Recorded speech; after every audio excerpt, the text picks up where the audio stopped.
Hello. नमस्कार दोस्तों। आप लोग का फिर से बोधिसत्व जी की क्लासेस में स्वागत है। और मैंने पिछले क्लास में 1813, 1853, 1833, 1858 का भारत सरकारी अधिनियम के बारे में बताया। और आज मैं इसी को आगे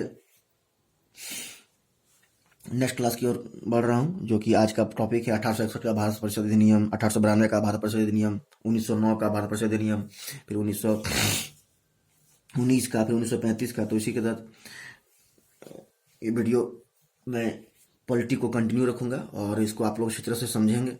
तो सबसे पहले 1861 का भारत परिषद अधिनियम। तो 1861 का भारत परिषद अधिनियम भारतीय संवैधानिक और राजनीतिक इतिहास में एक महत्वपूर्ण अधिनियम था। 1861 का जो भारत परिषद अधिनियम था वो एक महत्वपूर्ण अधिनियम था। तो इस तो इसके द्वारा 1861 के द्वारा जो अधिनियम बना, इसके द्वारा जो कार्य हुए, इसके द्वारा कानून बनाने की प्रक्रिया में भारतीय प्रतिनिधियों को शामिल करने की शुरुआत हुई। मतलब जो भी कानून बनाया गया भारत में भारतीयों के लिए, उसमें भारतीय प्रतिनिधियों को शामिल किया गया, मतलब इंडिया के लोगों को शामिल किया गया। और 1862 में कैनिंग ने बनारस के राजा, पटियाला के महाराजा और सर दिनकर राव को विधान परिषद में मनोनीत किया, मतलब चुना। किसके किसके? तो कैनिंग ने किसको चुना? बनारस के राजा को, पटियाला के महाराजा को और सर दिनकर राव को विधान परिषद में जगह मिला, मतलब मनोनीत किए। फिर इसने 1861 के तहत इसने वायसराय को आपातकाल में बिना काउंसिल की संस्तुति के अध्याय जारी करने का अधिकृत कर दिया। इसने क्या किया कि बिना मैंने काउंसिल की अनुमति के बिना अध्यादेश जारी करने का उनको शक्ति मिल गया। और जिसकी अवधि 6 माह की होती थी, मतलब आपातकाल की अवधि कितनी होती थी? 6 माह की होती थी। और तीसरे नंबर पे बंगाल, उत्तर पश्चिम सीमा प्रांत, पंजाब क्रमशः 1862, 1866 और 1897 में विधान परिषद का गठन किया गया। बंगाल में विधान परिषद का गठन कब किया गया? 1862 में। उत्तर पश्चिम सीमा प्रांत में कब किया गया? 1866 में। और पंजाब में कब किया गया? 1897 में। तो ये हो गया 1861 का भारत परिषद अधिनियम। फिर आता है 1892 का भारत परिषद अधिनियम। तो इसने विधान परिषदों के कार्यों में वृद्धि कर उन्हें बजट पर बहस करने और कार्यपालिका के प्रश्नों का उत्तर देने के लिए एक अधिकृत किया।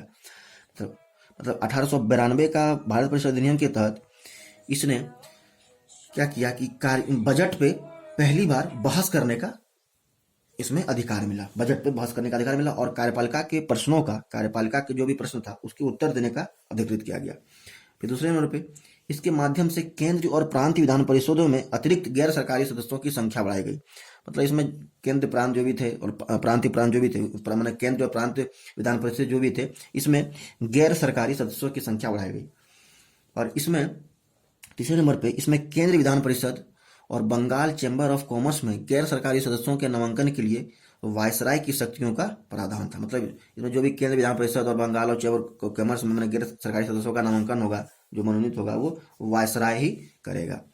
फिर आता है 1909 का भारत परिषद अधिनियम। तो इस अधिनियम को मार्ले मिंटो सुधार के नाम से जाना जाता है। 1909 के अधिनियम को, 1909 के भारत परिषद अधिनियम को मार्ले मिंटो सुधार के नाम से जाना जाता है। तो लॉर्ड मार्ले थे, वो इंग्लैंड में भारत के राज सचिव थे। लॉर्ड मार्ले कौन थे? इंग्लैंड में, मतलब लॉर्ड मार्ले ब्रिटेन में भारत के राज सचिव थे और लॉर्ड मिंटो तो भारत में वायसराय थे। मतलब मार्ले थे इंग्लैंड में भारत के राज सचिव और मिंटो थे भारत में वायसराय। इसकी विशेषताएं क्या थी? तो इसने केंद्र परिषद में सरकारी बहुमत को बनाए रखा, लेकिन प्रांतीय परिषदों में गैर सरकारी सदस्यों के बहुमत की अनुमति थी। इसने क्या किया कि केंद्र परिषद में जो भी था वो सरकारी बहुमत को बनाए रखा, लेकिन प्रांतीय परिषदों में गैर सरकारी सदस्यों के बहुमत की अनुमति थी। फिर इस अधिनियम ने पृथक निर्वाचन के आधार पर मुस्लिमों के लिए सांप्रदायिक प्रतिनिधित्व का प्रावधान किया। और इसके अंतर्गत मुस्लिम सदस्य का चुनाव मुस्लिम मतदाता ही कर सकते हैं। सांप्रदायिक चुनाव का मतलब होता है, सांप्रदायिक प्रतिनिधित्व का मतलब होता है कि जिस भी जाति का कैंडिडेट होगा उसी जाति के लोग मतदान कर सकते हैं। मतलब अगर मुस्लिम लोग हैं तो मुस्लिम ही करेंगे, दलित हैं तो दलित ही करेंगे, अगर पंजाबी सिख हैं तो सिख के लोग ही मतदान करेंगे। तो ये सांप्रदायिक निर्वाचन, मतलब पृथक निर्वाचन का शुरुआत हुआ। और लॉर्ड मिंटो को सांप्रदायिक निर्वाचन का जनक के रूप में माना जाता है, जो कि कौन थे? भारत के वायसराय थे। इसने विधान परिषदों के कार्यों का दायरा बढ़ाया, और जैसे बजट पर बहस करना, अनुपूरक प्रश्न पूछना, ये सब कार्यों को मतलब दायरा बढ़ाया 1909 के भारत सरकार अधिनियम ने। फिर इस अधिनियम के अंतर्गत पहली बार किसी भारतीय को वायसराय और गवर्नर की परिषद के साथ एसोसिएशन बनाने का प्रावधान किया गया। और सत्येंद्र प्रसाद सिन्हा वायसराय की कार्यपालिका परिषद में प्रथम भारतीय सदस्य बने। भारत के सत्येंद्र प्रसाद सिन्हा वायसराय की कार्यपालिका परिषद में वो प्रथम भारतीय थे जो सदस्य बने, और उन्हें विधि सदस्य बनाया गया। क्या बनाया गया? उन्हें, सत्येंद्र प्रसाद सिन्हा को विधि सदस्य बनाया गया। और फिर इसने केंद्रीय और प्रांतीय विधान परिषदों के आकार में काफी वृद्धि की। इसने केंद्रीय और प्रांतीय विधान परिषदों के आकार में काफी वृद्धि की, और केंद्रीय परिषद में इनकी संख्या 16 से 60 हो गई। क्या हो गया कि 1909 के तहत इसमें केंद्रीय परिषदों की संख्या कितना हो गया? 16 से 60 बढ़ा के कर दिया गया। फिर आता है भारत सरकार अधिनियम 1919। तो 20 अगस्त 1917 को ब्रिटिश सरकार ने पहली बार घोषित किया कि उसका उद्देश्य भारत में क्रमिक रूप से उत्तरदायी सरकार की स्थापना करना था। मतलब कब घोषित किया? 20 अगस्त 1917 को। और इसमें क्या थे? और इस भारत शासन अधिनियम 1919 को मॉन्टेग्यू चेम्सफोर्ड सुधार भी कहा जाता है। तो मॉन्टेग्यू कौन थे? भारत के राज्य सचिव थे मॉन्टेग्यू, और चेम्सफोर्ड वायसराय थे। तो इस अधिनियम की विशेषताएं थी, इसने सांप्रदायिक आधार पर सिखों, भारतीय ईसाइयों, जो भी एंग्लो इंडियन थे, आंग्ल भारतीयों और यूरोपियों के लिए भी पृथक निर्वाचन के सिद्धांत को विस्तारित किया। मतलब इसने सांप्रदायिक आधार को और विस्तारित कर दिया। मतलब सिखों, भारतीय ईसाइयों, आंग्ल भारतीयों, यूरोपियों के लिए भी सांप्रदायिक ने पृथक निर्वाचन का सिद्धांत को विस्तारित कर दिया। इस कानून ने संपत्ति, कर या शिक्षा के आधार पर सीमित संख्या में लोगों को मताधिकार प्रदान किया।